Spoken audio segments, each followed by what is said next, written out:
Ako ang inyong Lolo Paer at ito ang aking kwento. Pasado 3:00 ng madaling araw, katulad ng mga tipikal na pangyayari sa buhay ng 35 si Lani, malimit kapag ganong oras ay dinadalaw talaga siya ng masamang panaginip. At hindi basta-basta ang panaginip na yon, dahil bahagi yon ng madilim niyang nakaraan. Habang umuulan na pinaiingay pa ng kulog at kidlat ang paligid, ay kaharap ng babae ang isang nilalang.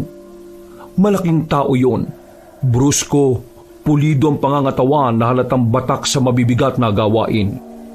Nanlilisik din ng mga matang namumula habang ang bibig ay duguan at puno rin ng galo sa iba't ibang bahagi ng katawan. Wala kang utang na loob, Lani. Pagkatapos ng lahat ng ginawa ko sa iyo, ito igaganti mo sa akin. Sana pala nung bata ka pinatay na kita. Isinakripisyo na kita sa mga kalahi kong mandurugo. Dapat talaga ginawa mo na yon. Wala akong gusto sa mga to. Hindi ko ginusto maging isang manunugis. Ito ang kapalaran mo. Hindi mo nakikita, ha? Ganyan ka na ba kabulag, Lani? Ang tadhana mo ay isang manunugis. Inaruga kita at sinanay para sa layunin na to. Wala akong pinili sa mga to. Gusto kong mamuhay bilang isang normal na tao. Dahil normal na tao talaga ako. Hindi ako katulad yung mga aswang. Hindi na maatim ng sikmura ko ang mga nangyayari.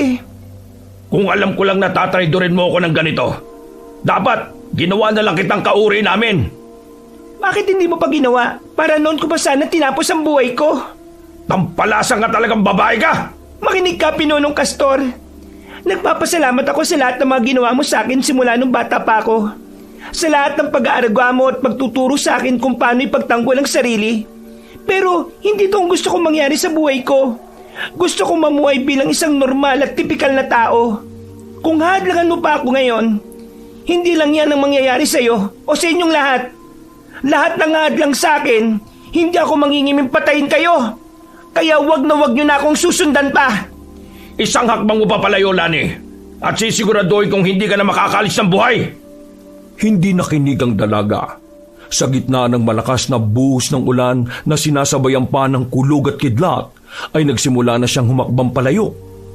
Dahil doon ay unti-unting nagbagong anyo ni Ginoong Castor. Mas lalong nadagdagan ng laki at tangkad niya. Nagsimulang umusbong ang makapal at itim na balahibo sa iba't ibang parte ng kanyang katawan. Humaba ang kanyang pangil habang naglalaway.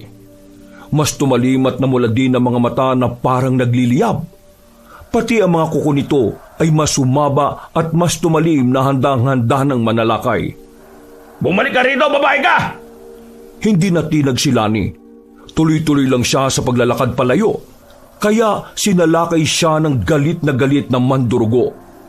Napadapa siya at umibabaw sa kanya ang aswang habang nakatutok sa leg niya ang matatalim nitong kuko.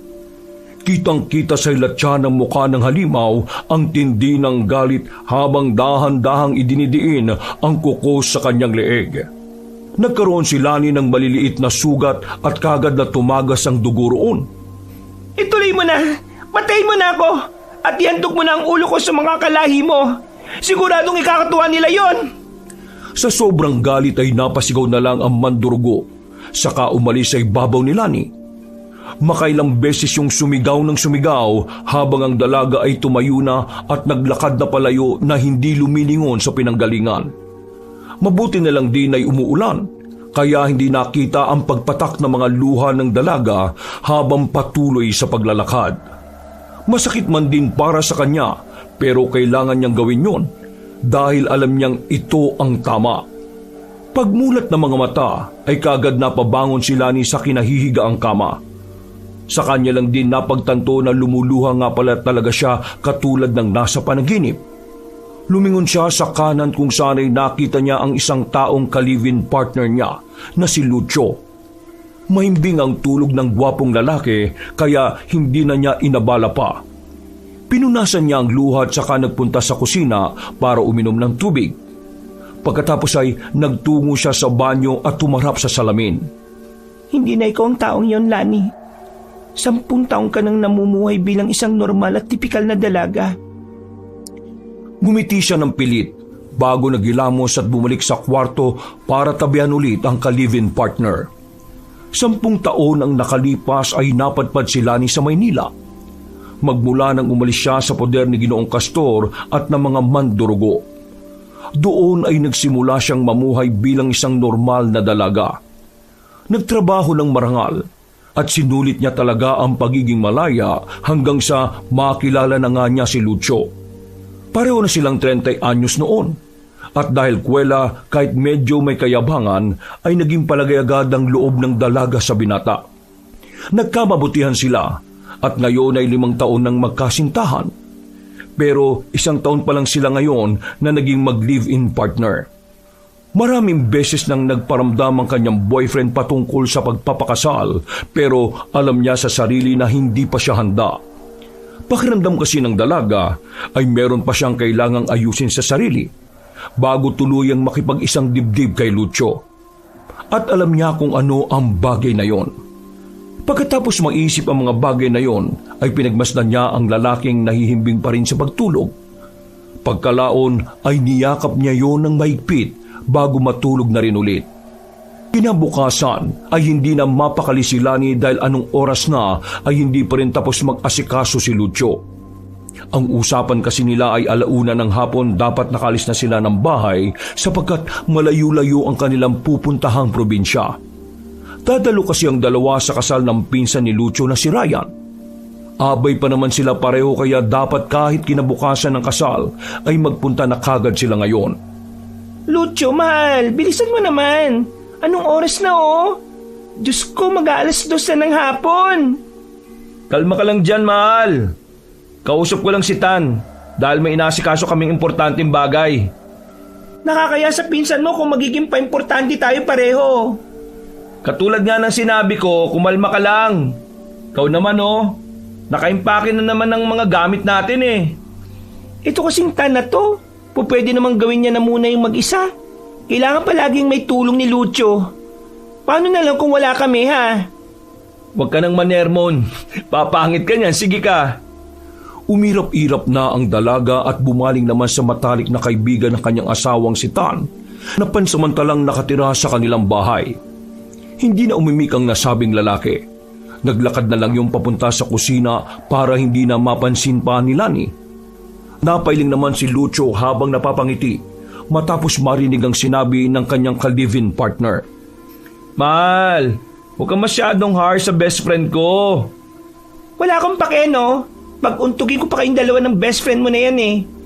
Bilisan mo na nga at mauna na ako sa kotse natin. Okay po, mahal. Pakunwari pang tinarayan ng dalaga ang kanyang boyfriend.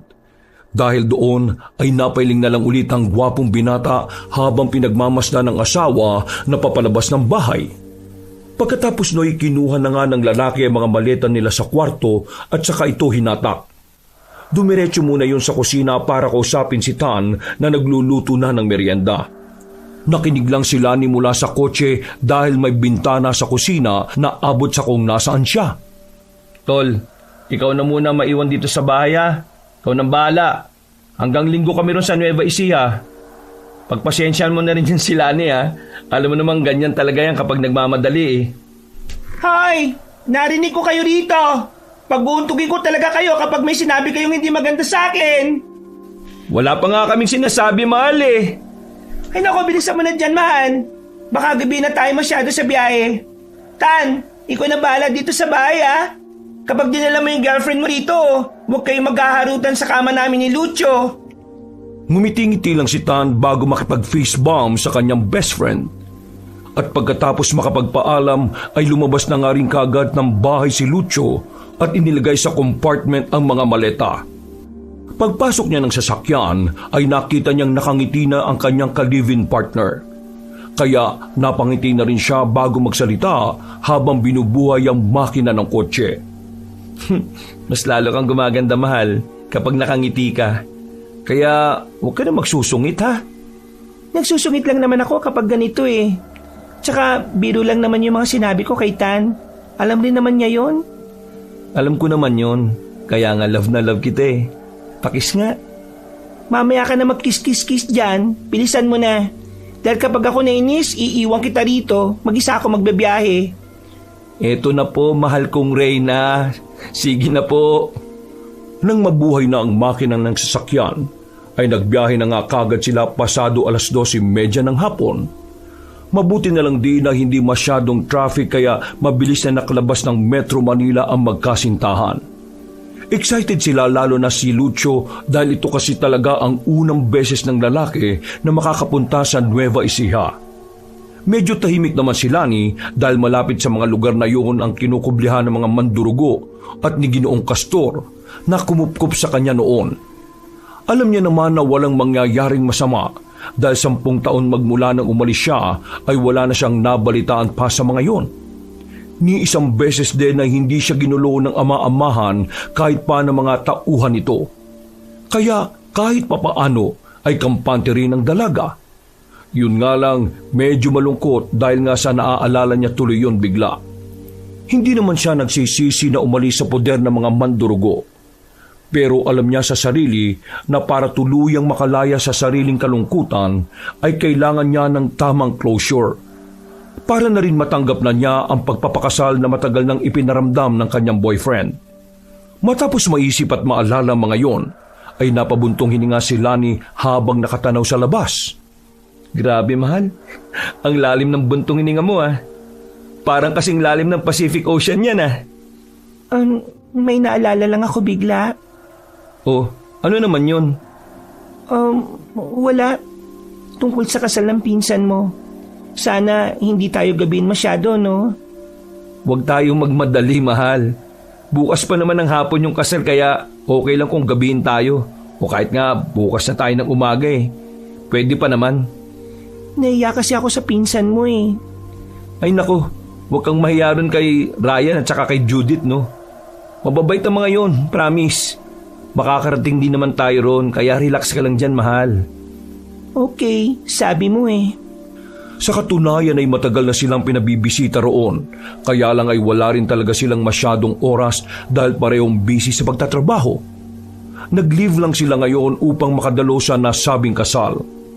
Habang tinatahak nila ang daan, ay maraming nakitang magagandang tanawin ng dalawa. Na-enjoy nila ang sandaling yon kahit na inabot na sila ng gabi sa daan. Pero paminsan-minsan ay nawawala ang ngiti sa labi ng babae. Sa tuwing makakakita kasi siya ng kabundukan ay naaalala niya ulit ang nakaraan. Bigla tuloy na numbalik sa isip niya noong 10 taong gulang siya. Nagsasanay siya at nakikipagtagisan ng galing sa mga iba pang mandurugo na mas doble ang lakas sa kanya. At kahit babae na may murang edad, ay hindi siya nagpatalo. Ipinakita niyang mas karapat-dapat siya. Kaya naman, nang nasa tamang edad na, ay kaagad siyang ginawang kanang kamay ni Ginoong Castor. Ikinatampo naman yun ng totoong anak ng Ginoo na si Pablito. Yun ang naging simula ng hindi nila pagkakaunawaan. At lingid nga kay Ginoong Castor, dahil sa pangyayaring yun ay ilang beses na pinagtangkaan ni Pablito ang buhay ni Lani. Yun na rin ang nagtulak sa dalaga para makaisip na umalis sa lugar na yun. Tila bumalik sa ulirat ang babae matapos siyang marinig na nagsalita ang kanyang ka-live-in na partner habang nakafocus ang tingin sa daan. Mahal, nagugutom ka na ba? Hindi pa naman. Ikaw ba? Mag-stop over na lang tayo kung nagugutom ka na. Oo, sige. Makakape na rin muna ako para hindi ako antukin sa pagmamaneho. Okay, sige. Maya-maya pa ay nag-stop over na nga muna sila para na rin makapagpahinga kahit papaano at makapagmeryenda. Habang bumibili sa isang cafe si Lucio, ay nagtungo muna si Lani sa banyo. Pagpasok niya ay 3 lang silang katao kabilang ang babaeng tagalinis. Paglabas ng isang babae ay 2 na lang silang naiwan. Hindi niya pinansin ng tagalinis. Pumasok siya sa isang cubicle at saka umihi. Habang nakaupo ay nakatingin siya sa ilalim hanggang sa mapansin niyang huminto ang map ng paglilinis sa tapat ng pinto na kinaroroonan niyang cubicle. Nung una ay wala lang yon sa kanya. Pero kalaunan nang hindi gumagalaw ang tagalinis ay nagtaka na siya. Okay ka lang ba? Pamilya ng amoy mo, babae. Matagal na panahon ko na rin hindi naalala nga pang amoy na yan, ha? Nagbalik ka na pala sa lugar na to? At meron ka na rin palang kabiyak, Lani? Ha? Sino ka? Magmula nang umalis ka sa baryo Kublihan, ay marami nang nagbago. Anong kailangan mo sa akin? Subukan mo lang gumawa ng hindi maganda, sisiguraduhin kong kahit saan ka magpunta ay hahabulin kita. Huwag kang mag-alala. Dahil hindi naman ako nandito para gumawa ng gulo eh. Gusto lang kitang paalalahanan. Nagkalat na sa iba't ibang lugar ang mga angka ng aswang na nasasakupan ng mga mandurugo. Mag-iingat ka lalo na't pamilyar na pamilyar pa rin sa mga katulad ko ang amoy mo. Dali-daling tinapos ng dalaga ang pag-ihi at pagbukas niya ng pinto. Ay ganun na lang ang gulat niya dahil wala na roon ang babaeng naglilinis kanina. At dahil sa hindi siya mapakali, kaya naman ipinagtanong niya sa management ang nasabing babae. Pero laking gulat niya dahil wala raw naka-duty na babae ngayon ayon sa head utility. Napabuntong hininga na lamang si Lani bago bumalik sa kanyang sasakyan. Nandun na ang kanyang boyfriend na kani-kanina pa pala naghihintay sa kanya. Hindi na lang din niya ikinuwento ang nangyari dahil wala namang ideya si Lucio sa madilim niyang nakaraan. Ni isang beses ay wala siyang ikinukwento rito na kahit ano patungkol doon. Dahil natatakot siyang baka mag-iba ang tingin ng ka-live-in partner niya sa kanya o di kaya ay pagtawanan lang siya. Ang tagal mo yata sa banyo, mahal. Medyo maraming tao, mahal eh. Tara na, baka aputan pa tayo ng ating gabi. Pagkatango ay sumakay na nga sila pareho sa kotse, saka doon na rin ininom ang kape at kinain ang mga pinamili nila. Habang nagbabiyahe, para makalimutan ni Lani ang mga nangyari sa stopover, ay nagbukas na lang siya ulit ng usapan. Hindi ba nasabi mo sa akin noon, may kamag-anak kang may-ari ng malawak na lupain? Saan ba banda yun, mahal? Sa Pampanga yun, mahal. Nagbakasyon na kami ron ni Tan dati. Ang kaso nga lang, yun ang una tuling bakasyon namin doon.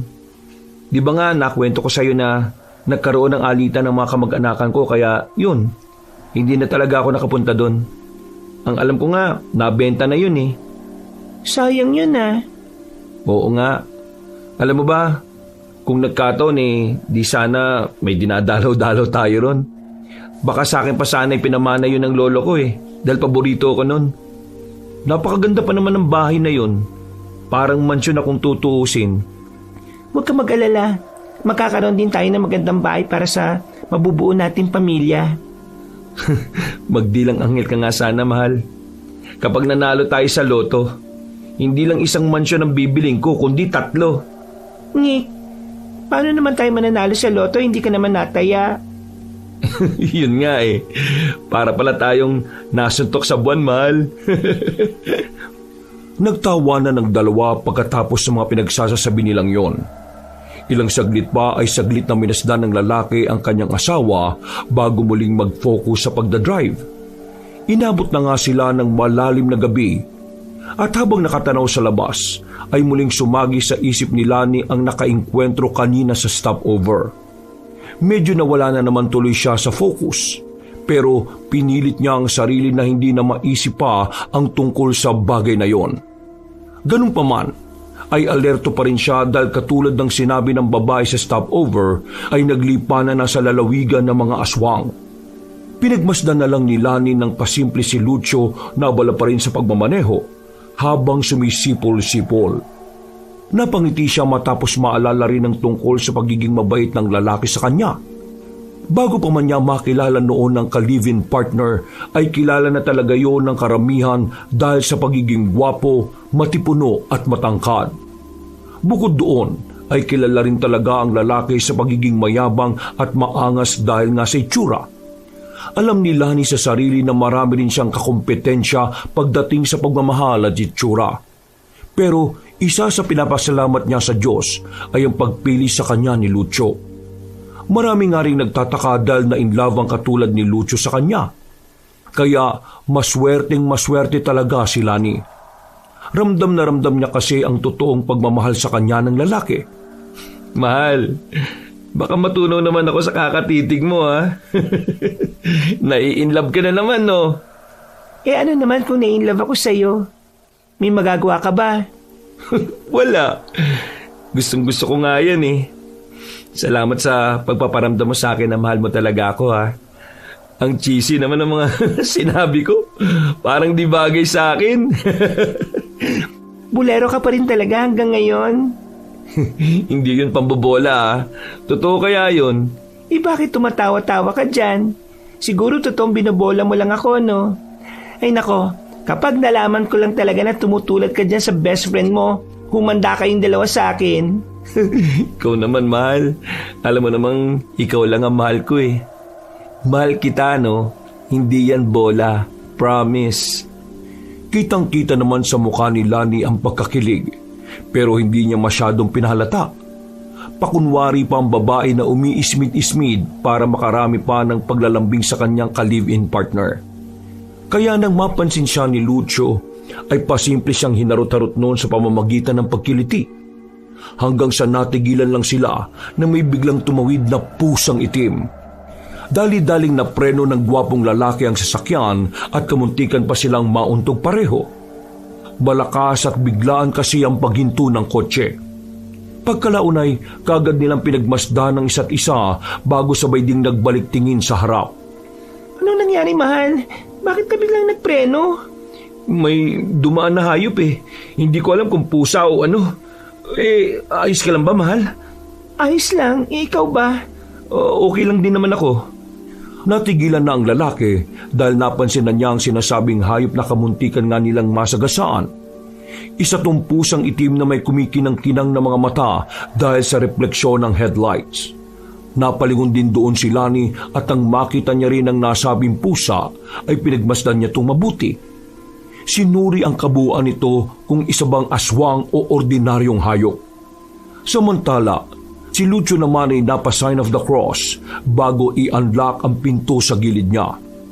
Lalabas kasi siya para i-check at bugawin ang pusang itim na hindi pa rin umaalis sa pwesto nito.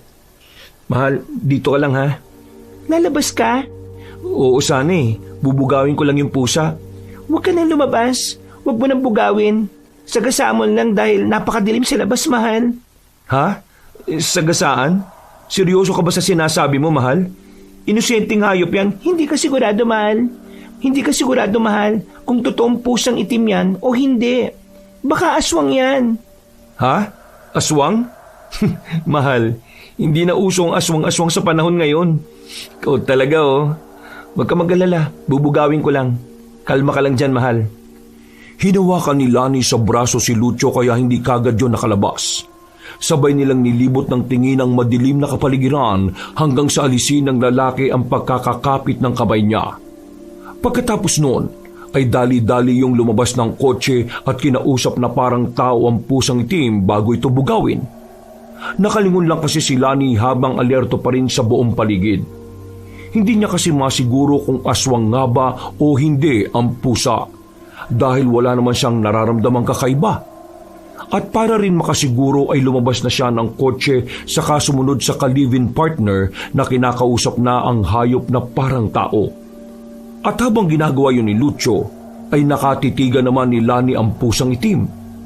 Hanggang sa ilang saglit pa nga, ay parabang nakaramdam ng kakaibang lamig ang babae. Mas lalo yung tumindi ng dumampi ang malamig na hangin sa kanyang balat. Napatingin pa siya sa mga puno sa paligid sapagkat para itong nagsasayawan dahil sa ihip ng hangin. Nang lingunin niya kalaunan ng pusa ay naglakad na to ng marahan papunta sa gilid hanggang sa hindi na nga niya ito makita. Dali-dali silang bumalik sa loob ng kotse at pagkalak ng pinto ay muling napa-sign of the cross si Lani na ipinagtaka naman ng kanyang kasama. Mahal, bakit ka napa-sign of the cross? Ayos ka lang ba? Ha? Oo. Medyo iba lang ang nararamdaman ko ron sa pusa. Nako, iyan ka na naman eh. Tinatakot mo lang ang sarili mo sa mga ganyang bagay eh. Hindi naman totoo yung mga aswang-aswang na yan, mahal. Kung alam mo lang, mahal, totoong-totoo ang aswang. Oh, pabulong-bulong ka pa dyan. Tara na nga.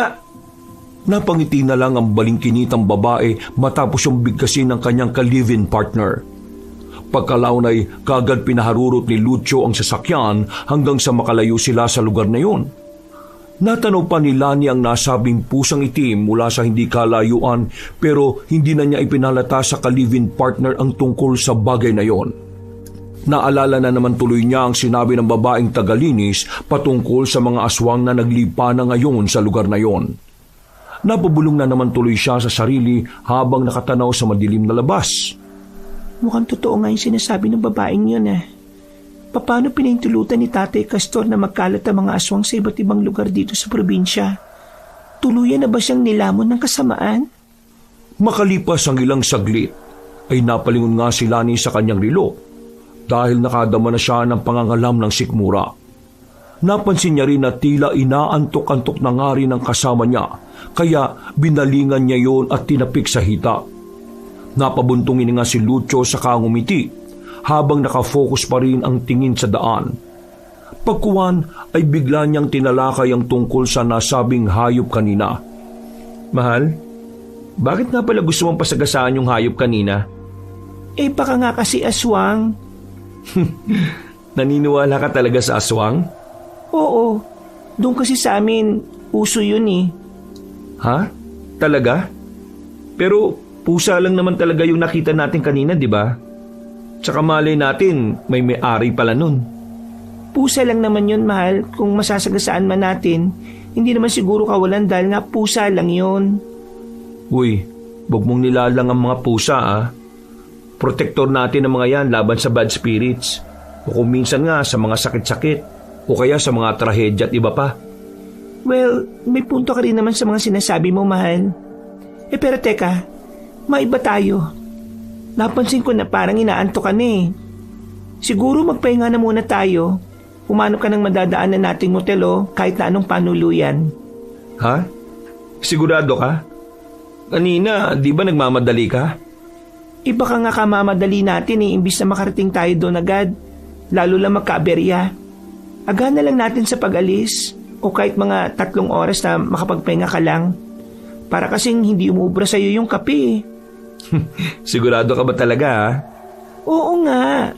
Bilisan mo na bago magbago ang isip ko. Sige na nga po, mahal kong Reyna.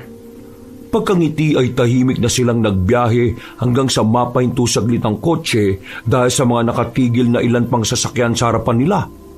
Kahit medyo naiinip, ay hindi na umimik si Lani. Sabay na lang silang napadungaw para malaman kung anong meron. Hanggang sa may makita silang isang matabang lalaki na lumabas sa sasakyan nito na nasa unahan nila. Pagbalik ng nasabing Ginoo, ay dali-daling ibinaba ni Lucio ang bintana at pagkatapos ay inilabas niya ang ulo doon sa katinawag ang nasabing Ginoo. Nakahalukip-kip lang nang naghihintay si Lani hanggang sa maaninag niya ang mukha ng nasabing lalaki. Napasingkit siya ng mga mata dahil parang namumukaan niya ang nasabing lalaki. Hindi lang niya matandaan kung saan niya yun nakita. Naantala lang siya sa pag-iisip dahil biglang nagsalita ang kanyang partner. Magandang gabi, pre. Mawalang galang na rin sana. Magtatanong lang ako kung anong nangyari sa harapan natin. Ano bang meron? May nagkabangga ang sasakyan, pre. Ang naririnig ko ron lasing yata yung nakabunggo. Hinihintay pa nila na may dumating na pulis kaya hindi muna pinagagalaw yung mga sasakyan. Kaya pala bumigat yung daloy ng trapiko. Salamat, pre, Wala yun. Papasok na ako sa kotse, Mukhang umuusad-usad naman Sige. Salamat ulit. Bago pa man matapos ni Lucio ang sinasabi, ay umusad na ang ilang mga sasakyan na nasa harapan nila. Kaya parehong natuon ang atensyon nila roon. Samantala, nanatiling napapahalukip-kip si Lani dahil inaalala niya talaga kung saan niya nakita ang matabang lalaki na kausap kanina ng kanyang ka-live-in partner. Wala na munang nagsalita nang madaanan nila ang dalawang sasakyan na nagkabungguan. Samantala, natutup nila ang kanilang mga bibig pagkakita sa itsura ng sasakyan. Hindi rin kasi nila sukat akalain na ganun katindi ang nangyaring aksidente. Napa-sign of the cross pa ulit si Lani, nakitang-kita sa mukha ang matinding awa. Pagkalagpas nila sa nasabing pinangyarihan ng aksidente, ay binilisan na nga ni Lucio ng kaunti ang pagdadrive. Mag-aalas 9:30 na kasi ng gabi at tumitindi na rin ang antok at gutom na nararamdaman niya katulad ng asawa. Sana naman okay lang yung mga taong nandun, no? Sana nga maging maayos sila at makawing ligtas sa bahay nila. Nakakaawa talaga kapag ganyan eh. Kaya dapat talaga maging maingat sa pagmamaneho. Hindi birong aksidente, mahal. Alam ko naman yon. Kaya nga maghanap na tayo ng panuluyan para makapagpahinga at makakain na rin muna tayo. Kaunting tiis na lang, mahal. Malapit-lapit na tayo sa susunod na bayan. Umidlip ka na lang muna at gigisingin kita kapag nakarating na tayo. Katulad ng sinabi ni Lucio, para hindi maramdaman ng gutom ay umidlip na nga muna si Lani. Nagpatuloy naman ang lalaki sa pagmamaneho hanggang sa madaanan niya ang isang pamilyar na sasakyan. Sasakyan to ng lalaking kausap niya kanina doon sa pinangyarihan ng aksidente. Nakatigil yon at nasa labas ang lalaki na tila may kung anong kinukumpuni. Minasdan muna ni Lucio ang ka-live-in partner niyang umidlip bago hinintuan ng nasabing lalaki. At eksakto pagkahinto ng sasakyan ay napadilat nga ang babae na punong-puno ng pagtataka. Oh, mahal, bakit huminto na naman tayo? Mahal, yung lalaking kausap ko dun sa pinangyarihan ng aksidente, mukhang nasiraan eh. Siya yun, di ba? Tama? Oo nga. Oh, sige, tulungan mo muna, mahal. Baka kailangan niya ng tulong natin. O sige, mahal. Dito ka lang muna ah. Konting hintay lang sa gusto mo ah. Oo, wag mo akong problemahin. Sige na, labasin mo na yon. Mukhang kawawa na rin eh. Nagmadali nang lumabas ang gwapong lalaki at lumapit sa matabang lalaki. Si Lani naman ay pinagmasdan ulit ang itsura ng lalaking nasiraan ng sasakyan at muling inisip kung saan niya nga nakita ang taong yon. Habang nakikinig sa usapan, ay pilit niyang inaalala ang mga bagay-bagay. Parang pamilyar talaga yung itsura niya sa akin eh. Parang nakita ko na siya sa kung saan. Hindi ko lang talaga matandaan kung saan eh. Pre, ako nga pala yung kausap mo kanina dun sa may aksidente banda. Anong problema ng sasakyan mo?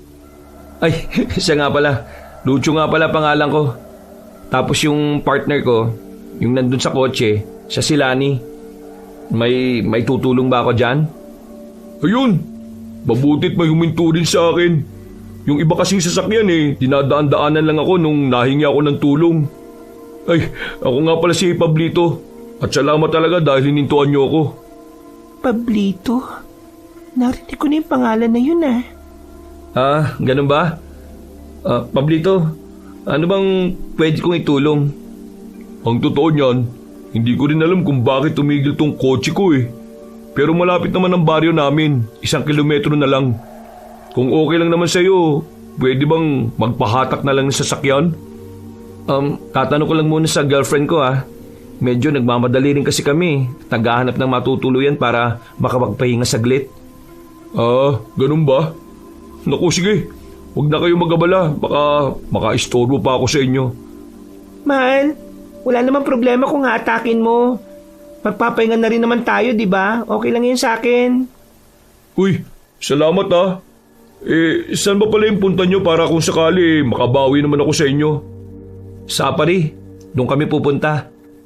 Yun, saktong-sakto. Yung tirahan ko, mauna yun, bago yung bayan. Mga 2 kilometro mula sa amin. Kahit sa kanto lang namin nyo ako banda ihatid. O kaya, kung gusto nyo, doon na muna kayo sa amin magpalipas ng gabi at kumain para naman makabawi ako sa inyo.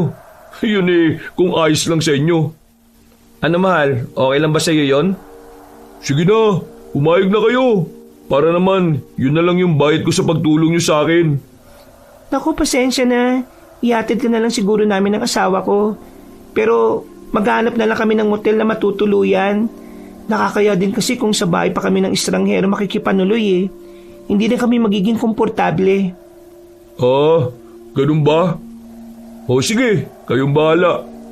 Pero kung kailangan nyo ng matutulugan sabihin nyo lang sa akin. Sige, pag-uusapan namin ng boyfriend ko ang tungkol dyan. Salamat sa pag-anyaya mo ha. Matapos magkasundo, ay wala na nga silang inaksayang oras. Dali-daling bumalik ng sasakyan sina Lucio at Lani. At matapos nilang masikaso ang mga dapat gawin, ay hinatak na nga nila ang nasirang sasakyan ni Pablito. Napag-usapan na nga rin nila ang tungkol sa kung tatanggapin nga ba nila ang alok na matabang lalaki o hindi. Pero hindi pa rin nila mapagdesisyonan ang tungkol doon. Lumipas ang mahabang oras. Sa wakas ay narating na rin nila ang kantong sinasabi ni Pablito paliko sa maliit nilang baryo. Saglit silang huminto at lumabas para kausapin ang lalaking tinulungan nila. Salamat talaga sa inyo ha. Susunduin na lang ako dito ng mga taga sa amin. O sige, mag-ingat kayo ha. Wala nga naman, mag-iingat ka rin ha. Kunin nyo na lang sana to para kahit papano meron akong maibayad sa pagtulong ninyo. Pagtingin ni Lani sa pulseras na ibinigay sa kanya ay doon na unti-unting nanumbalik ang lahat sa kanya. Napatingin siya bigla kay Pablito na biglang umiti ng makahulugan. Tila bigla na lang din tumigil ang ikot ng mundo at nang mapalingon ng babae sa kanyang ka-live-in partner ay para rin tong naistatwa. Pagbalik niya ng tingin kay Pablito ay napakatalim na ng tingin nun sa kanya. Akalain mo yun? Ang tagal din na panahon bago ka bumalik dito. Hindi mo na ba talaga ako naalala, Lailani? Huwag ka mag-alala, dahil wala naman ako masamang plano sa inyo ng lalaking yan. Kung tutuusin wala nga akong pakialam Ang tanong lang kung anong magiging reaksyon ni Tio Castor kapag nalaman niyang nagbalik ka na. Iba na kalakaran sa lugar na to, magmula nang mawala ka. At kahit isang manunubos, siguradong walang kawala kapag pinagtulungan ka ng mga aswang. Talamak ang layog sa lugar na to. At kung sakaling gawang kanila ng masama, pati ang kasama mo, hindi ako darating para tulungan kayo. Pagmamasdan ko lang ang gagawin nila. Subukan niyo lang galawin kami. Hindi ako mangingiming patayin kayong lahat.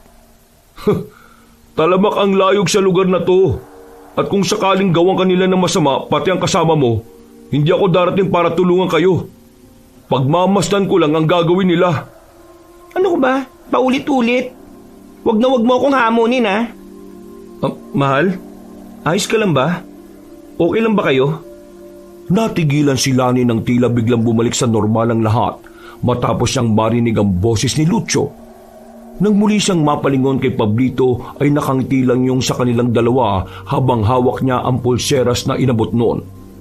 Tiniklop niya kagad ang kamay at wala na sanang balak kunin ang nasabing porselas, kundi lang inagaw ng kanyang nobyo.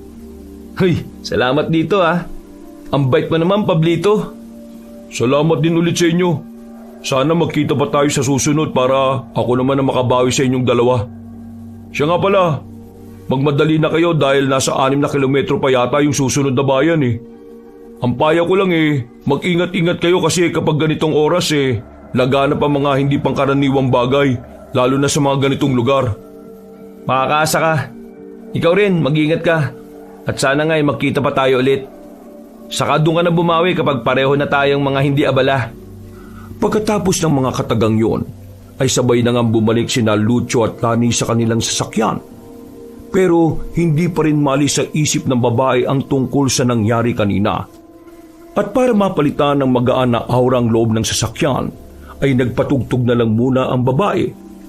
Sinabayan niya ang awitin habang maingat na nagmamaneho ang kanyang nobyo.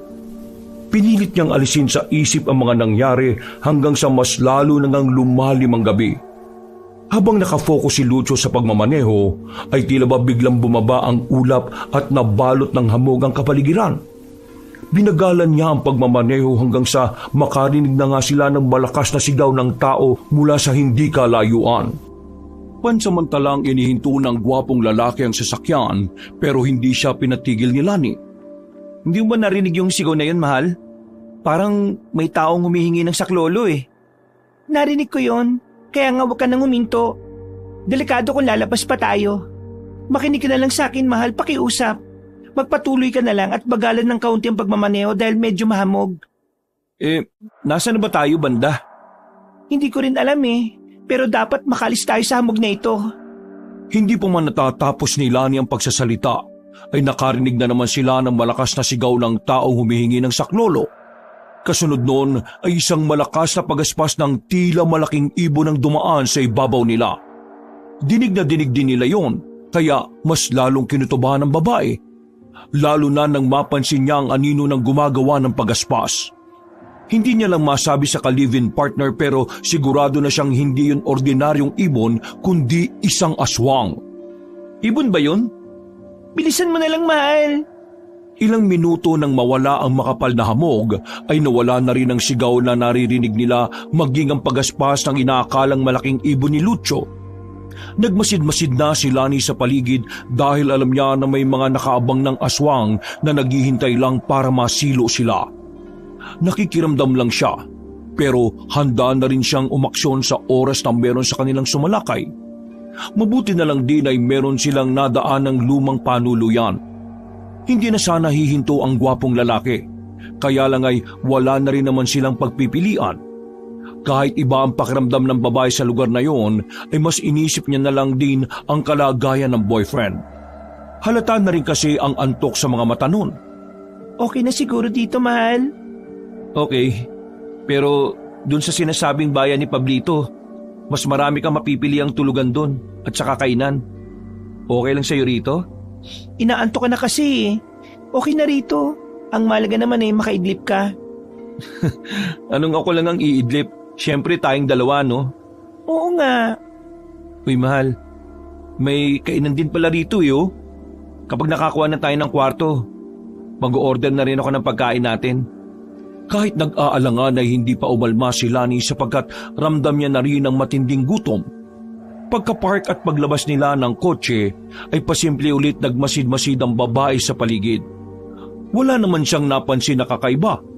Maliban sa kalumaan ng lugar, kaya nakampante siya kahit na papano. Mabuti na lang din, hindi ganon kamausisa ang kanyang nobyo. Kaya nakalimutan na kagad noon ang mga narinig nilang sigaw ng tao kanina, pati na rin ang pagaspas ng malaking ibon na isa palang aswang. Sa bukana pa lang ng nasabing motel, ay kapansin-pansin na tila nga niluma na to ng panahon. Pero hindi na nila yon inalintana at nagtuloy na ang dalawa sa paglalakad papunta sa isang maliit na restaurant na katabi lang din ng maliit na gas station. Ilang saglit pa ay huminto si Lucio at nilingon ng asawa na palingon-lingon pa rin sa buong lugar. Bakit, mahal? May problema ba? Wala naman. Nagmamasid-masid lang sa magarang lugar na to. Gusto mo bang lumipat tayo? Naku, hindi na. Gutom na rin kasi talaga ako, mahal eh. Saka wala rin naman akong napapansing kakaiba. Napapansin ka kaiba? Anong ibig mong sabihin? Ha? Wala yun, mahal. Tara na sa loob. Paglapit ay niyakap niya kagad ng mahigpit ang ka-live-in partner at inalalayang maglakad papunta sa reception para kausapin na ang may-ari ng motel upang makatuloy na sila at makakain. Hindi na umimik si Lucio at pagpasok nila sa reception area ay naagaw agad ng pansin nila ang kakaibang pangalan ng motel na nakaukit mismo sa likuran ng reception table. Nakatinginan pa nga sila bago sabay na binikas ang salitang Banayad Motel. Pagkatapos noon ay napaismid ang gwapong lalaki dahil iba ang naisip niya matapos yung basahin. Sa kabilang banda, medyo naging iba ang aura sa loob kaya mas lalong naging mapagmasid si Lani. Hindi niya pa rin kasi inalis sa isip niya ang mga naikwento kanina. Iginala niya ang tingin sa loob sapagkat medyo makaluma talaga ang interior design ng nasabing panuluyan. Para yung mga nakikita at napapanood sa mga horror movie. Ganon na ganon kaya naman mas naging alerto siya sa kung sakaling anumang mangyari. Nagtagalang tingin niya sa pinakagitna sa gawing kanan ng reception area. Pagkakita sa isang malaking ulo ng kalabaw na naka-wall mounted doon, ang tingin kasi niya ay sariwa pa yon, lalo na ang dugong tumatagas sa dingding na galing doon. Napansin din yun ni Lucio kaya pasimpleng napabulong sa kanya ang kasintahan. Mahal, tingnan mo yung ulo ng kalabaw doon, no? Parang tunay no? Parang sariwa pa. Ganyan talaga ang kalimitan sa mga ganitong panuluyan. May mga sinisimbolo kasi yung mga yan eh. Hindi na halos na ituloy ni Lani ang huling sinasabi dahil naantala siya sa pagtunog ng reception call bell. Paglingon niya sa reception table ay wala namang tao roon kaya nagtaka sila kung bakit tumunog ang nasabing bell. Makalipas ang ilang minuto, mula sa pinakadulong pintuan sa bandang kaliwa ay lumabas ang isang may edad na babae. Malusog, 5 flat ang taas, maamo ang mukha na mukha namang mabait. Sinundan naman yon ng isang may edad na lalaking matangkad. Maamo rin ang mukha nun. Moreno at katulad ng babae ay mukha rin niyong mabait. Subalit nang sabay nang umiti sa kanila ang dalawang tao na tila mag-asawa, ay parang nakaramdam na ng kakaiba si Lani. Hindi niya lang ipinahalata sa ka-live-in partner dahil inosente yon pagdating sa mga ganitong bagay. Isa pa, nakikita na rin talaga niya sa itsura ni Lucio na inaantok at nagugutom na. Kaya hindi na rin niya binalak umalis. Magandang gabi sa inyo. Ako nga pala si Rebellia at ito naman ang asawa kong si Ramon.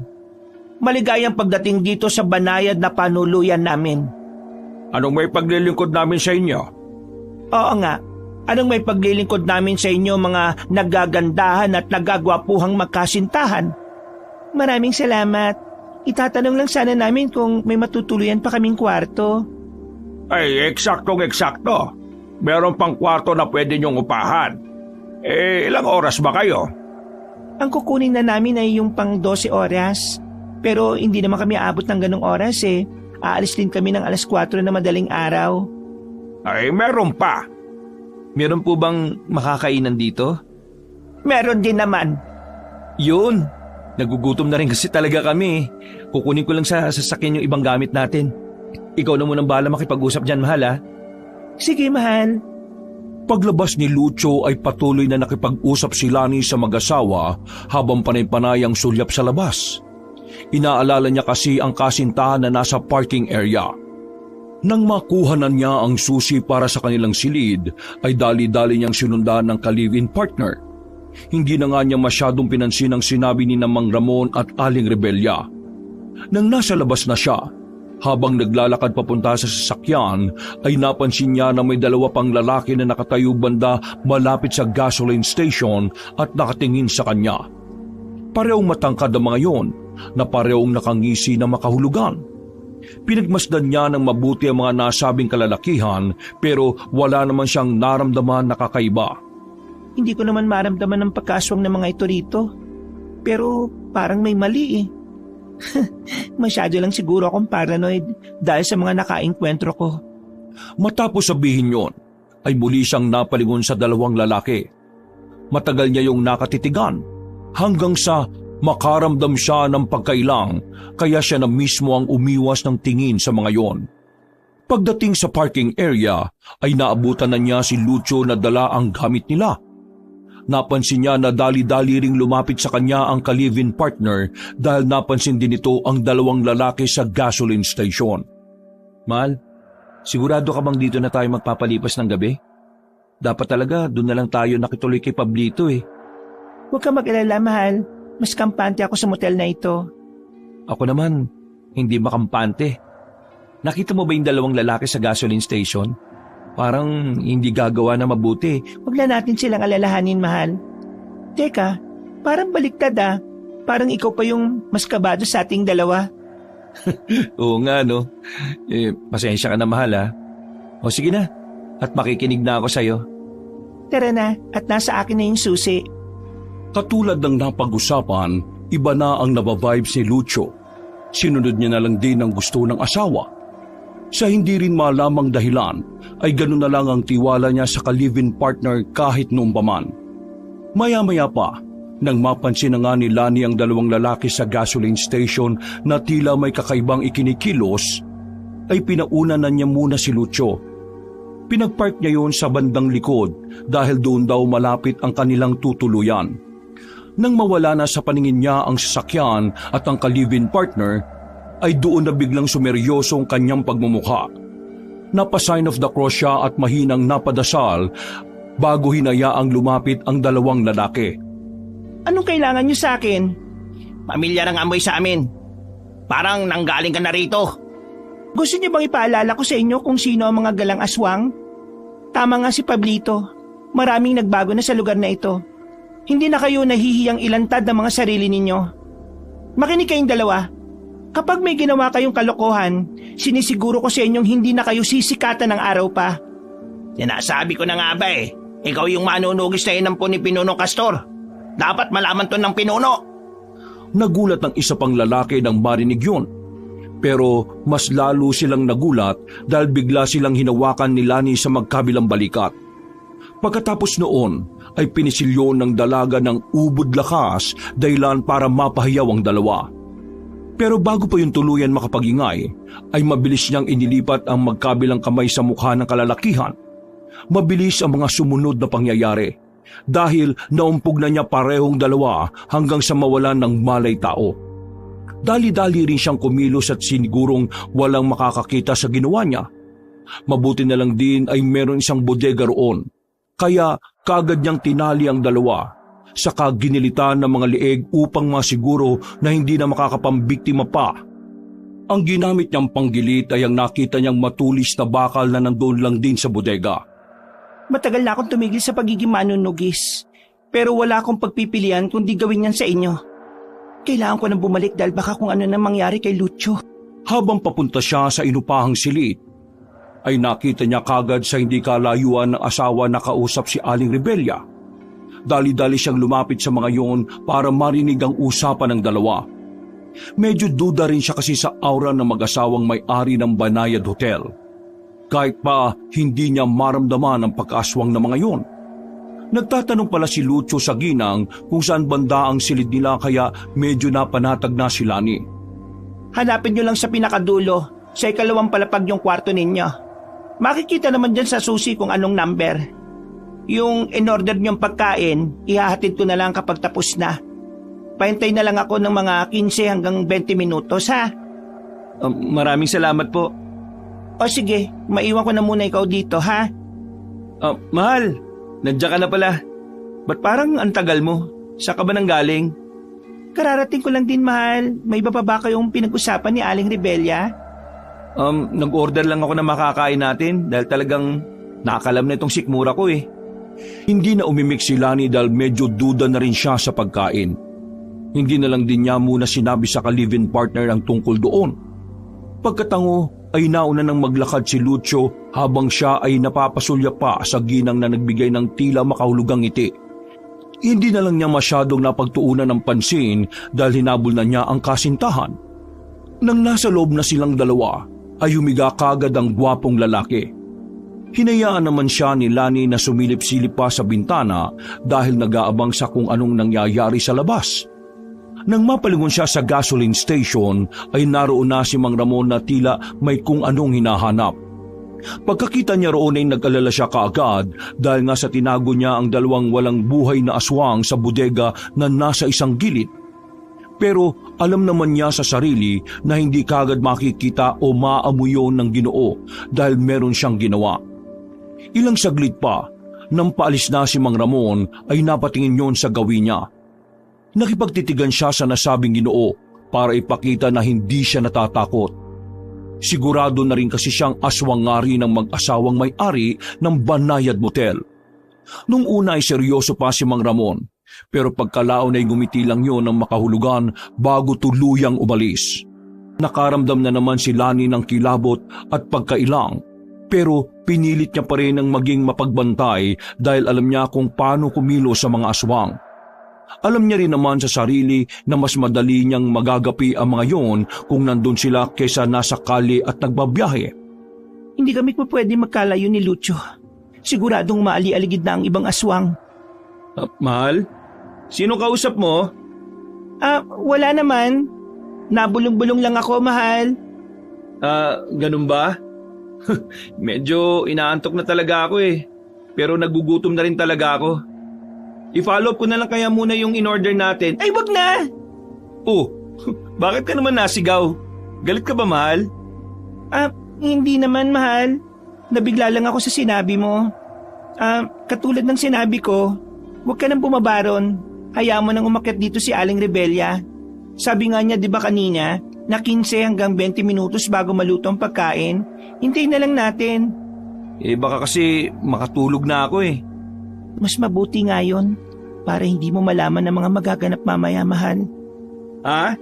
Bumubulong ka na naman dyan? Magpahinga ka na lang at ako nang bababaron para magtanong. O kaya, hintayin na lang natin. Ako na nga lang ang bababa at magtatanong. Sandali, sasamahan na lang kita para walang gulo.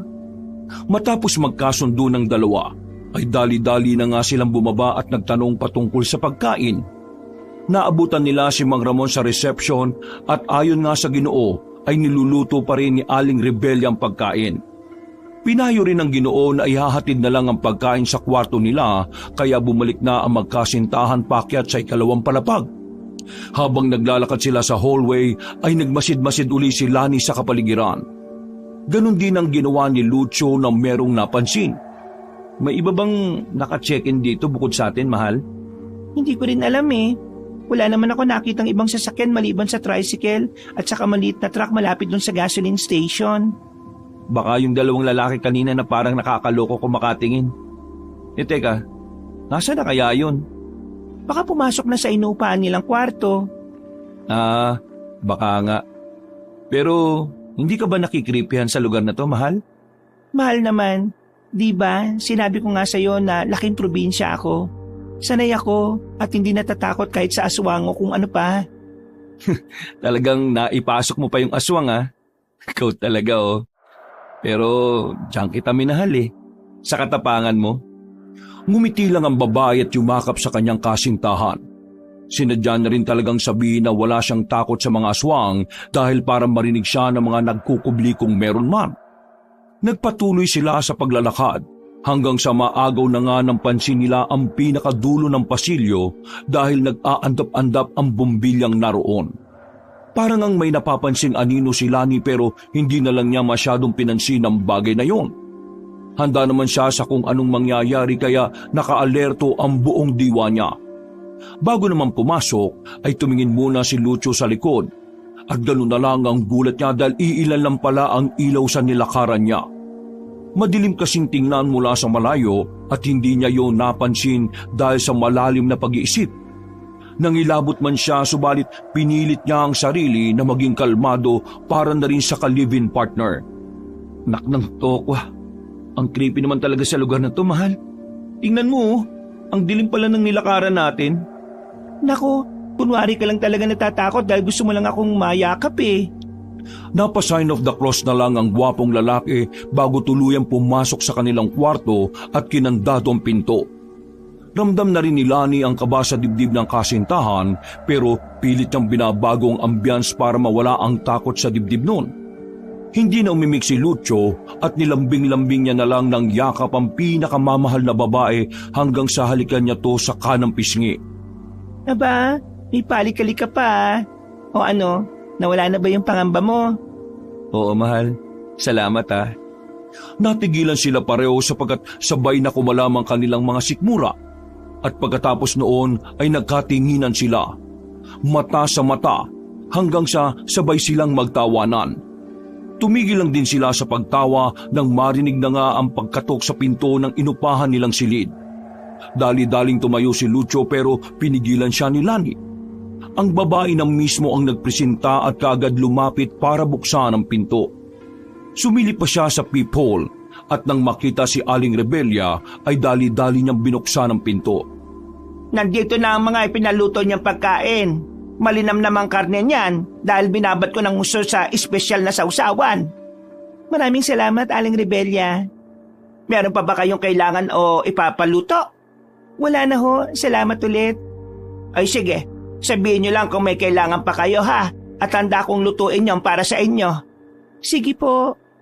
Dali-daling isinara ni Lani ang pinto at agad lumapit sa kasintahan na nagtaka naman dahil sa kanyang inasal. Nang nasa mesa na sila pareho ay sinabihan niya muna si Lucio na wag munang kakainin ang nakahain. At kahit nagtataka ay sinunod yun ng gwapong lalaki. Mabilis na kinuha ni Lani ang isang maliit na bote sa kanyang bag. Pagbukas niya roon ay umalingasaw ang amoy ng kalamansi sa buong silid kaya mas lalong nagtaka ang kanyang nobyo.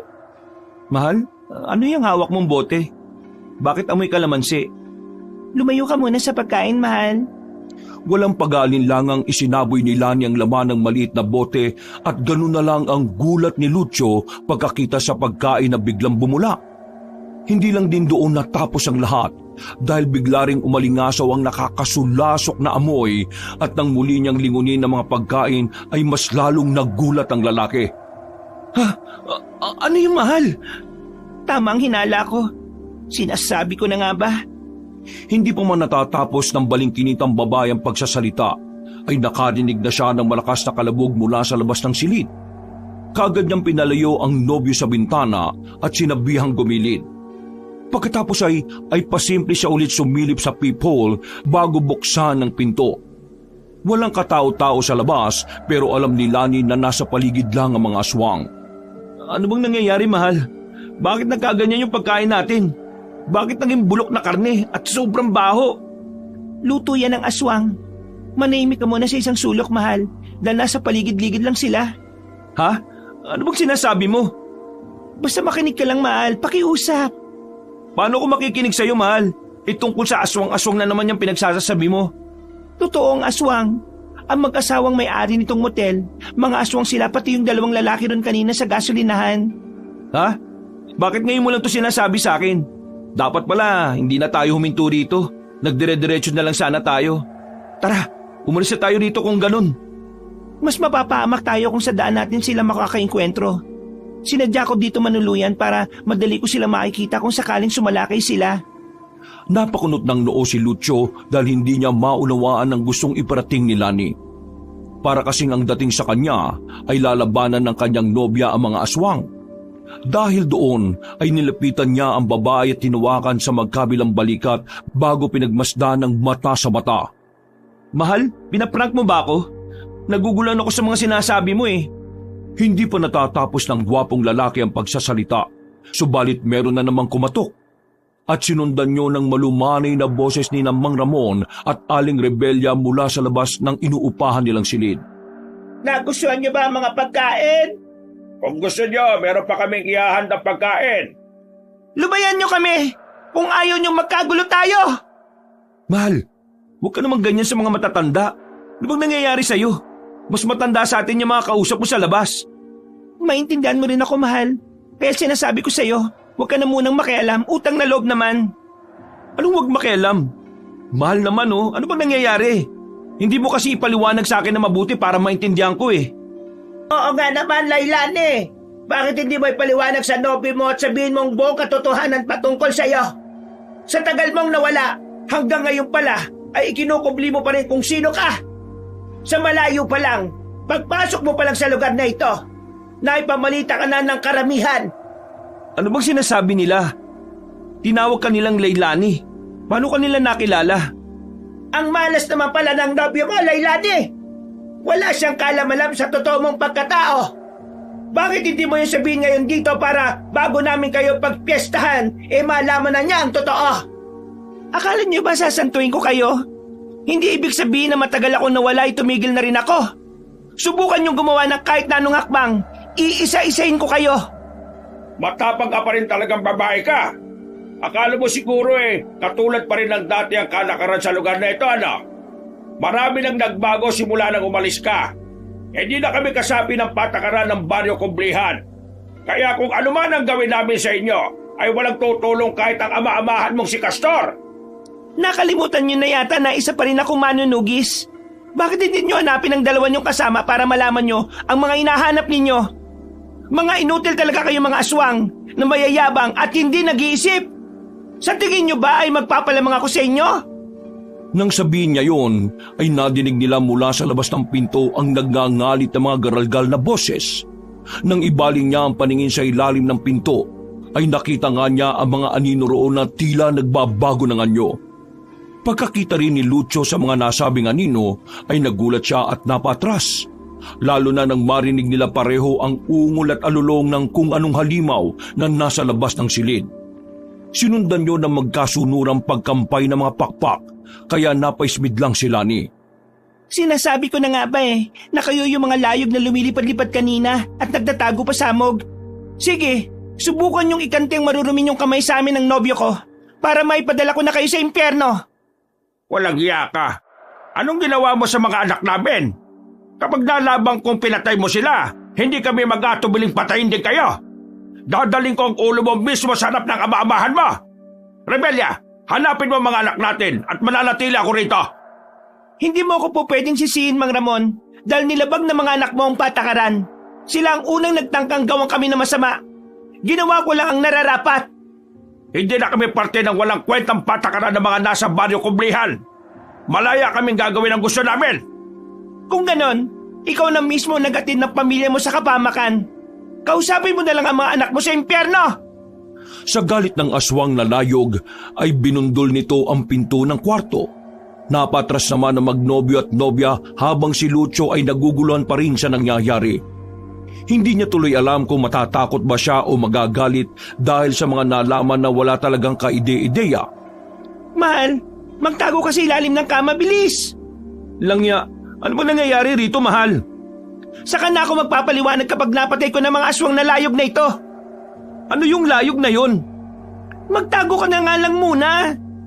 Takot na sumunod ang gwapong lalaki habang si Lani naman ay nanatiling alerto. Handa siya sa mga ganong pagkakataon dahil matagal na siyang sinanay ng ama-amahang si Mang Kanor. Papatay kita! Papatay kita! Papatayin ko kayo! Gawin mo na lang, walang kwentang aswang. Sa ilang beses na pagbundol ng aswang na layog sa pinto ay nabuwal na nga rin ito. Pero sinamantala ni Lani ang pagkakataong yon. Sa halip na matakot ay dali-dali niyang dinampot ang matulis na piraso ng kahoy na nalaglag mula sa nasirang pinto. At dahil lumusot din doon ang paa ng aswang ay mabilis siyang kumilos. Nagpadaos-os siya pababa at saka buong lakas na tinusok ang paa ng halimaw. Etong lamunin mong halimaw ka! Walang iya ka talaga! Wisit kang babae ka! Mahawak-hawakan lang talaga kita, matitikman mo ang galit ka! Talaga ba? Isinagad pa ng babaeng manunugis ang pagkakatusok sa paa ng aswang hanggang sa tumagos ang matulis na kahoy. Mas lalong naghihiyaw sa sakit si Mang Ramon at gamit ang isa pang paa ay pinilit nitong sirain ang natitirang bahagi ng pinto. Dinig na dinig din niya ng mga pakpak ng aswang na layog sa pader dahil bumabalandra ito roon. At hindi pa nakontento si Lani dahil buong lakas niyang hinila ang kahoy hanggang sa mahati ang paa ng halimaw. Mas lalo tong nagsisigaw sa sakit at nang makawala ay narinig niya na lumipad to palayo. Mula sa nasirang bahagi ng pinto ay sinilip ng babaeng manunugis ang aswang at nakita nga niya si Mang Ramon na kumakampay-kampay ng pakpak mula sa hindi kalayuan. Tumagas ang dugo ng Ginoo sa paa at kitang-kita ang panggagalaiti niya dahil sa nangyari. Samantala, si Lucio naman ay hindi makapaniwala matapos sa mga nasaksihan.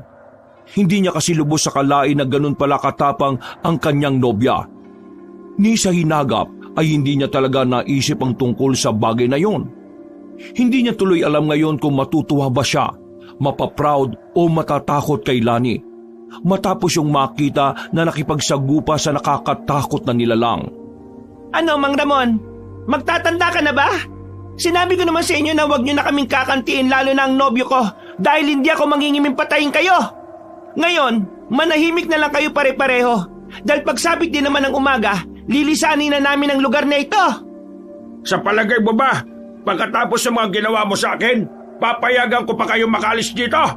Magkamatayan na tayo kung magkakamatayan tayo.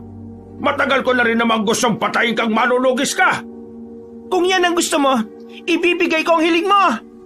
Dali-daling kinuha ng babae ang ilang gamit sa kanyang bag at nang makita yun ni Lucio mula sa ilalim ng kama ay nagulat siya. Hindi rin nakalain ng gwapong lalaki na may mga ganong klase ng kagamitan pala ang kanyang kasintahan. 2 piraso ng matulis na tabak at may ilan pang mga maliliit na botelya na pamilyar sa kanya. Naalala niya kasi noon na nakita niya na mga yun sa silid nila, pero inakala niya lang na parte ng pagpapaganda ni Lani kaya hindi niya na rin pinansin. Nang nakuha na ng babae ang mga nasabing sandata, ay matapang niyang binuksan ang nasirang pinto. Pagkatapos ay binuksan niya ang isa pang botelya gamit ang bibig at habang pasugod si Mang Ramon ay dali-dali niyang sinaboy ang laman ng nasabing botelya. Nakaiwas ang lalaking layog pero natamaan siya sa magkabilang parte ng pakpak. Dahil doon ay napahayaw na naman siya sa tindi ng sakit na nararamdaman. Para kasi siyang pinapaso sa likidong isinaboy ni Lani. Wisit kang babae ka! Ano, Mang Ramon? Ayaw mo pa rin bang mapaawat, ha? Bibigyan pa kita ng uling tsansa at pagkakataon na yon para umalis kayo rito ng asawa mo. Naantala na ang kanilang pag-uusap dahil biglang dumating si Aling Rebelya na nasa anyong layog na rin. Kitang-kita sa mukha ng babaeng aswang ang galit habang papalapit sa asawa at bukod doon ay umiiyak din siya. Nang maglapit na ang dalawa, maya-maya pa ay bigla na lang silang umungol ng umungol. Umalingaw-ngaw ang ungol na yon sa buong paligid kaya mas naging alerto si Lani. Batid niya kasi na tila nagtatawag ng atensyon ang mag-asawang layog sa iba pang aswang na nasa paligid. At nang matapos ang kanilang pag-ungol at sa kanila hinarap ang babaeng manunugis na nakatayo pa rin sa tapat ng pintuan ng inuupahan nilang silid. Ginilitan mo ng leeg ang mga anak ka! Buhay ang kinuha mo, kaya buhay rin ang kapalit nito! Magbabayad ka sa ginawa mong ito.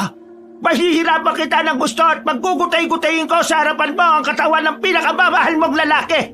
Humanda kang hayop ang babae ka! Bago mo ako pag-isipan na patayin, tingnan mo muna ang lagay ng asawa mo, Aling Rebelya. Pare-pareho ko kayong ihahatid sa impyerno.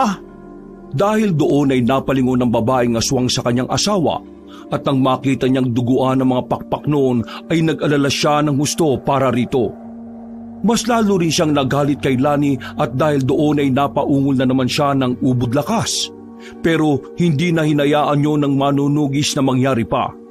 Batid na niya kasi ang pag-ungol na yon ay nanghihikayat pa ng ibang aswang para mapaslang na rin siya. Tumakbo siya palapit sa mga aswang at dali-dalim binuksan ng iba pang maliit na botelya. Inalalaya naman ni Aling Rebelya ang asawa para takasan si Lani. Hayaan mo na ako rito, Rebelya! Hindi tayo pwede mamatay na dalawa. Puntiryahin mo ang lalaking kasama niya dahil mas madali natin siyang mapapatalima kapag hawak natin ang lalaking yon. Bilis na! Pero paano ka? Wala na tayong oras. Bilis na! Kung gusto mong may pagiganti yung mga anak natin, magmadali ka na! Sa tingin niyo ba hayaan ko kayong gawin yon? Papatayin ko na kayong dalawa ngayon din! Isinaboy kagad ni Lani ang laman ng maliit na boteng hawak niya. Diretsyong tumama yun sa mukha ni Mang Ramon kaya napasigaw yun ng husto dahil sa sakit. Kitang-kita rin ng kanyang asawa kung paanong nalusaw ang mukha niya dahil sa isinaboy ng babaeng manunugis. Naman ka! Alis na! Puntahan mo yung kasama lang walang iyang manunugis! Hindi na natapos ng lalaking layog ang pagsasalita dahil ginilitan na siya ng leeg ni Lani at pagkatapos ay inihagis yun sa babaeng layog. Galit na galit naman si Aling Rebelya habang nakatitig sa kanya mula sa ere at umiiyak na rin. Umiiyak-iyak ka pang aswang ka? Nasasaktan ka rin pala? Naiisip mo na ba ngayon na ganyan din ang mararamdaman ng mga inosyenteng taong binibiktima nyo? Hindi ko palalampasin tong ginawa mong walang yakang babae ka! Sa tingin mo ba, palalampasin ko rin tong ginawa nyo? Kahit magtulong-tulong pa kayong mga animal na aswang! Pagkatapos sumigaw ng malakas ay lumipad na palayo ang babaeng layog. Napatingin naman bigla si Lani sa kinaroroonan ng kanyang kasintahan dahil bigla yung sumigaw. Mahal! Lani! Tulong! Dali-daling tumakbo ang babae pabalik sa inuupahan nilang silid at pagpasok niya ron ay kaagad siyang napatingin sa butas ng kisame kung saan niya nakita si Lucio na hinahatak ng kung sino. Doon ay nakita niyang isang malaking itim na pusa na siyang may hawak-hawak sa kanyang asawa. Inihila ko ng malaking itim na pusa, mahal! Tulong! Tulong! Gago kang aswang ka! Doon ay tumambad na nga sa kanya ang itsura ng asawa na nakabaliktad na tila nakadikit na sa dingding. Puno pa rin ng kalmot ang mukha noon at iba pang parte ng katawan. Bitiwan mo siya kung ayaw mong ikaw naman na mapugutan ng ulo! Tulong, mahal! Tulungan mo ako! Tutulungan na sana ng babaeng manunugis ang kanyang nobyo, kaya lang ay bigla namang mayroong bumundol sa kanya mula sa labas. Hindi kaagad nakita yun ni Lani kaya tinamaan siya at tumalsik sa kama. Umikot siya at paggala ng tingin ay doon nga niya nakita si Aling Rebelya na nagtiklop ng mga pakpak paglapag sa sahig. Sinikap bumangon ng babaeng manunugis sa kamang pinagtalsikan niya. Kaya lang ay umuga na naman ito at pagkatapos ay nakarinig siya ng tawanan ng tila mga demonyong nasa ilalim ng kama. Mabutit dumating na rin kayo. Pagtulungan na natin ang manunugis para tayo nang mamuno sa Baryo Kublihan. Pusang itim, ibigay mo sa akin ang lalaking yan dahil ipaparanas ko sa kanyang matinding kamatayan na hindi niya pa nararanasan. Sa harap mismo ng manunugis na yan, bibiyakin ko ang tiyan ng lalaking yan at pag-iwahiwalayin ko ang laman loob niya. Bakit ko naman ibibigay sa iyo ang pagkain ko? Ako ang nakauna sa taong to, kaya sa akin lang siya. Huwag ka na magmatigas pa. Pagkatapos kong patayin ang lalaking yan sa harap ng babaeng to na pumatay sa pamilya ko, kahit sa inyo na siya, kayo na ang bahalang pumugot sa ulo niya at ihandog nyo kay Pinunong Castor. Wala na akong pakialam. Ang mahalaga sa akin ngayon ay makita silang mamatay pareho. Dahil sa mga narinig ni Lucio ay kinumutan siya ng matinding takot. Ramdam na ramdam niya na tila ba may kung anong mabigat na presensya ang unti-unting yumakap sa kanya dahilan para magtaasa ng kanyang mga balahibo at magsimula na ngang bumilis ang pagkabog ng kanyang dibdib. Humalakak naman bigla si Aling Rebella matapos makita ang kasintahan ni Lani na takot na takot. Nasaan na ngayon ang tapang mo, Lailani? Natigilan na ang babaeng layog sa pagsasalita matapos siyang makita na meron nang ang hawak-hawak si Lani. Pagtingin niya roon ay may isang maliit na aswang nang nangingisay matapos tusukin ng manunugis ng tabak sa magkabilang leeg. Nagitla rin siya nang ihagis pa ang katawan ng patay na aswang sa gawin niya, kaya dali-dali niyang isinalag ang mga pakpak. Samantala, nanatili naman si Lucio na nakabaligtad habang nakikipagatakan sa aswang na nag-anyong malaking pusa. Mahal! Tulungan mo ako! Kunin mo to, mahal, at isawin mo sa aswang na yan. Pagkahagis ng maliit na botelya ay saka na hinarap ni Lani ang aswang na layog na patakas na naman. Pero bago pa siya makalabas ng silid ay lumipad na ulit ang nasabing kalaban. Dahil doon ay isinara na lamang muna niya ang pinto at nag-focus sa aswang na umihila kay Lucio. Hinigit niya ang gwapong lalaki hanggang sa mahulog sila pareho, subalit nanatili sa butas ng kisame ang aswang na nag-anyong pusa. Nakita pa nila ang namumula nitong mga mata at naglalaway nitong bibig habang nakatingin sa kanila. Dahil doon ay inusog niya ang kasintahan hanggang sa bumalandra sa gilid ng kama at pagkatapos ay buong tapang niyang nilundag ang aswang at hinigit. Kumalmot-kalmot pa yon sa kamay niya, pero hindi alintana ni Lani, wala siyang pakialam kahit anong gawin ng aswang dahil mas nanaig ang pagnanais niyang mapatay ito. Matigas kang aswang ka, ha? Ilang beses niyang pinagsasasaksak ang katawan nito hanggang sa pareho na silang mahulog din sa sahig. Pagtayo ay dali-dali niyang sinipa ang aswang saka tumakbo papunta sa kinaroroonan ni Lucio na gulat pa rin sa mga nangyayari. At doon na nga tumambad sa kanilang paningin ang totoong itsura ng aswang na kanina'y nag-anyong malaking pusa. Mahahaba mga kamay at paa na saktong-sakto sa bawat kanto ng katre. Nakabaliktad din ang ulo nito na parang gagamba habang galit na nakatingin sa kanila. Sa takot ni Lucio ay para siyang bata na nagtago sa likod ni Lani. Mahal, anong klaseng nilalang yan? Hindi ko rin alam. Ibalik mo ang pagkain ko! Manigas kang aswang ka! Kung ano ka man! Kagad sinaboy ni Lani ang natitirang maliit na botelya at nang tumama yun sa katawan ng nasabing halimaw ay bigla yung nangisay. Hanggang sa umusok na ang buo nitong katawan. Nagulat pa nung atakihin sila kaya naman kagad dinatak ni Lani si Lucio hanggang sa mapunta sila sa sahig na katapat ng pinto ng banyo. Nang mapatingin sila roon, sabay nilang nakita ang nagngangalit na itsura ng halimaw. Gumagapang-gapang pa yon palapit sa kanila. Pero tinalunan na ni Lani ang aswang at pinagsasasaksak sa muka hanggang sa tumagas ang nangingitim na dugo sa sahig. Tumigil lang siya nang mawalan ng buhay ang nasabing aswang at nang lingunin niya si Lucio ay naawa siya para sa lalaki. Halatang halata kasi ang matinding takot sa mukha nito. Nang lumapit nga siya ay napatras ang gwapong binata na pati yata sa kanya ay natakot na rin. Mahal, ako to si Lani. Ako pa rin to. Niyakap niya ang kasintahan kaya doon niya naramdaman ang panginginig ng katawan nito. Mas lalo tuloy siyang nahabag para sa lalaki, lalo na nang marinig ang nangangatal nitong boses. Umalis na tayo rito, please! Oo, mahal. Aalis na tayo rito. Huwag kang mag-alala. Hindi ko hayaang may mangyaring masama sa'yo. Inalalayan niyang tumayo ang lalaki at pagkatapos ay kinuha na rin niya ang mga gamit nila. Siniguro niyang dala nila ang susi ng sasakyan. Alam niya sa sarili na delikado pa rin sa labas pero ayaw niyang makita ang kasintahan sa ganoong kalagayan. Kaya mas pinili na lang din niya ang umalis. Hindi rin naman kasi niya inakala na ibang-iba na ang batas ngayon ng mga aswang na iniwan niya sa Baryo Kublihan. Noon kasing nandun pa siya ay hindi basta-basta nakakapatay ng tao ang mga aswang. May mga sinusunod silang batas at isa sa mga batas na yon ay kapag sino man ang magtangkang pumatay ng inosenteng tao nang walang pahintulot, ganun din ang magiging kaparusahan. Kamatayan. Nang handa na sila, ay sumilip muna si Lani sa labas upang alamin kung nasa na si Aling Rebelya. Nang masiguro niyang ligtas ang daan, ay dali-dali silang lumabas ng silid at nagtungo sa parking lot na nasa likod. Pagkakita ng dalawa sa kanilang sasakyan, ay nagmamadali silang tumakbo roon. Kagad pinapasok ni Lani si Lucio sa loob at sinabing siya na rin ang magmamaneho.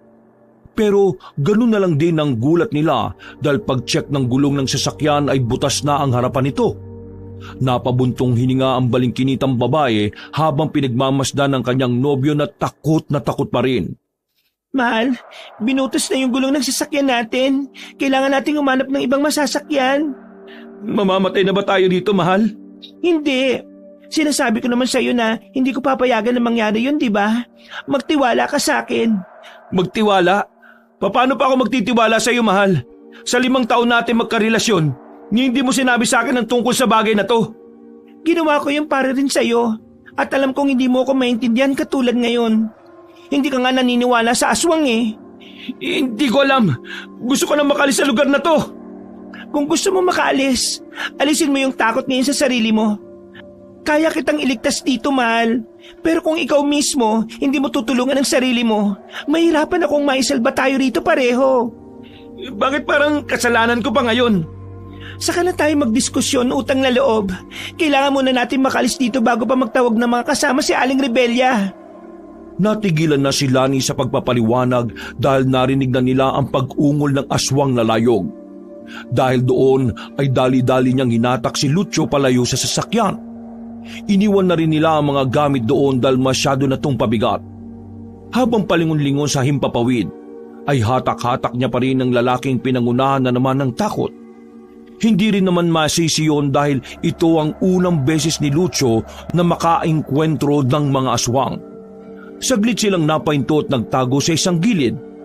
Matapos marinig muli ang pagsigaw ng aswang na layog. Pagkalaon ay malakas yung nagsalita na halatang galit na galit. Sige, magtago lang kayo na magtago. Habang malalim na ang gabi, ay hindi ako titigil hanggat hindi ko kayo napapatay na dalawa. Mamamatay na ba talaga tayo rito? Lucio, ano ka ba? Huwag kang umasa na parang bata ngayon. Hindi tayo mamamatay dito. Magkasama tayong aalis. Pangako ko yan, mahal. Wala nang inaksayang oras pa si Lani. Hatak-hatak si Lucio ay mabilis silang umalis sa pinagkukublihan. Nagtuloy-tuloy lang sila sa paglabas ng motel hanggang sa marating na nga ang gasolinahan. Nang makita naman ng gwapong lalaking malit na truck doon, ay tumigil din siya saglit. Kaya natigilan din ang nobya niyang humahatak sa kanya. Bakit ka uminto? Yung truck, pwede natin gamitin yon. Kaya mong patakbuhin? Basta hindi flat ang gulong, kaya ko yan. O tara na. Tinungo nga kaagad nila ang nasabing truck at mabuti na lang din ay walang salamin ang bintana kaya mabilis nilang nabuksan. Habang abala ang aswang na layog sa paghahanap sa kanila sa motel, ay kaagad na sinubukang paandarin ni Lucio ang maliit na truck.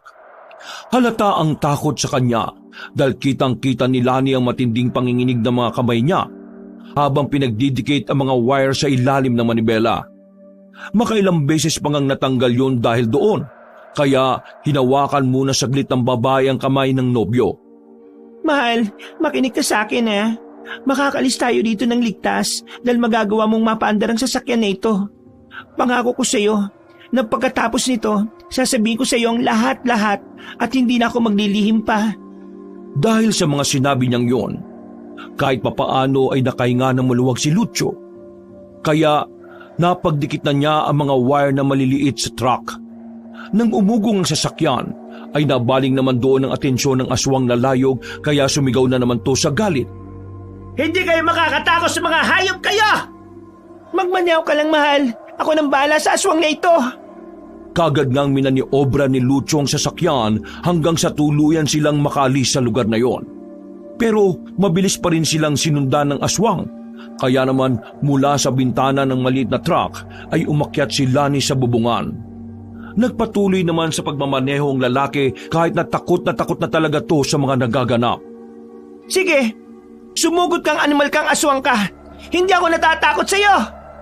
Galit na sumalakay ang aswang na layog at nang dadagitin na niya si Lani ay kusa yung lumundag sa kanya. Pinagkakakalmot ng aswang ang mukha ng babaeng manunugis pero hindi yun iniinda. Binunot niya kagad ang patalim na ginamit sa pagpatay sa aswang at saka mabilis na tinusok ang isang pakpak nito. Umigtad sila hanggang sa mahulog sa isang puno. Nang makita yun ni Lucio mula sa side mirror ay huminto siya at takot na napasigaw. Lani! Bababa na sana siya ng sasakyan pero nakita niyang nahulog sa puno ang aswang na putol na ang isang pakpak. At kasunod na noon si Lenny na duguan na rin. Tumayo pa ang galit na si Aling Rebelya at nahihirapang maglakad palapit sa lalaking takot na takot.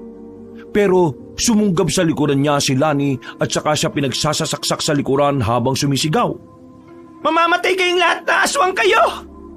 Tinigilan niya lang si Aling Rebelya nang maramdaman niyang hindi na yon pumapalagpa. Pagkatapos ay nilingon niya ang nobyo na nasyak pa rin sa mga kaganapan. Pagkatapos noon ay bumaba si Lucio sa kotse at inalalayan ng kanyang nobya pabalik sa maliit na truck bago sila nagbiyahe palayo sa lugar na yon. Habang binabaybay ang madilim na daan ay walang nagsasalita sa dalawa. Nakatulala pa rin sila pagkatapos ng engkwentrong yon hanggang sa biglang huminto ang sasakyan. Napatingin tuloy si Lani sa kanyang nobyo. Nang makita ng umiiyak ang lalaki, ay napaluhan na rin siya habang pinupunasan ng mga dugo sa katawan. Pasensya na, mahal, kung hindi ko sinabi sa iyo ang madilim na nakaraan ko. Pasensya ka na kung na-trauma ka sa mga nangyari ngayon. Hindi kita sinisisi, mahal. Naiyak ako ngayon matapos kong makita ang sarili ko na takot habang ikaw nakikipagagawa ng buhay sa mga aswang. Napakahina akong lalaki. Nakakahiya, mahal. Nakakahiya. Napahugulgol ng iyak si Lucio kaya nilapitan siya ni Lani at niyakap ng maigpit hanggang sa pareho silang makaramdam ng kaginhawaan. Pagkatapos noon ay muli na nga nilang pinaandar ang sasakyan habang ikinukwento ng babae ang lahat-lahat sa kasintahan.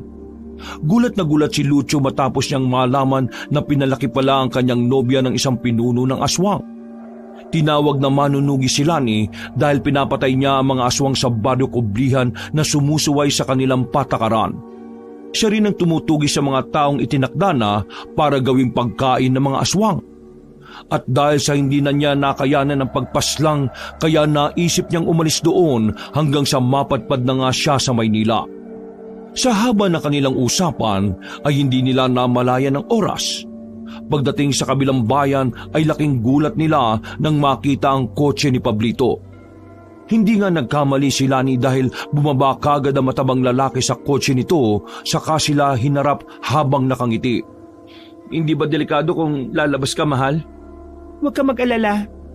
Wala siyang gagawin sa atin. Kung may balak siyang masama sa atin, matagal niya na yung ginawa yon. Doon pa lang nung nakita niya tayo. Naikwento na rin kasi ni Lani ang tungkol kay Pablito pati sa aswang na nasa stopover kaya ganun na lang din ang reaksyon ng lalaki.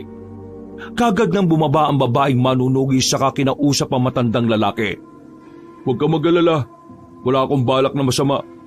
Gusto ko lang sabihin sa iyo na alam na ni Pinunong Castor na nandito ko na ulit sa lugar na to. Gusto niya lang ding ipaabot na natutuwa siya. Sana raw bumalik ka na para makontrol na ulit ang mga kasapi na sumusuway sa patakaran. Pasensya na, pero nagpunta lang ako sa lugar na to para dumalo ng kasal. Wala akong balak na bumalik pa sa dati. Pakisabi na rin kay Tay Castor na salamat at natutuwa pa rin siya sa akin. Pakialalahanan na lang din ng iba na huwag na silang magtangka kung ayaw nilang matulad sa mag-asawang layog na may-ari ng panuluyan. Makakarating. O paano? Mag-iingat ka ha. Sana hindi na tayo magkita. Yan din ang gusto ko. Sana hindi na mag-cruise ang landas natin. Ikaw nang bahala kay Tatay Castor, ha? Makakaasa ka. Pakisabi ulit sa asawa mo na salamat ah. Tumango na lang si Lani bago bumalik sa maliit na truck. Ilang saglit pa, nang makita nilang bumalik na rin sa kotse si Pablito, ay tuloy-tuloy na sila sa pagmamaneho papunta sa patutunguhan. Sa kabutihang palad ay nakarating ng ligtas ang dalawa at wala nang naging aberya. Nakauwi rin sila pagkatapos ng kasal at katulad ng usapan, wala nang gumambala pang aswang sa kanila dahil sa takot nila sa babaeng manunugis. Wakas!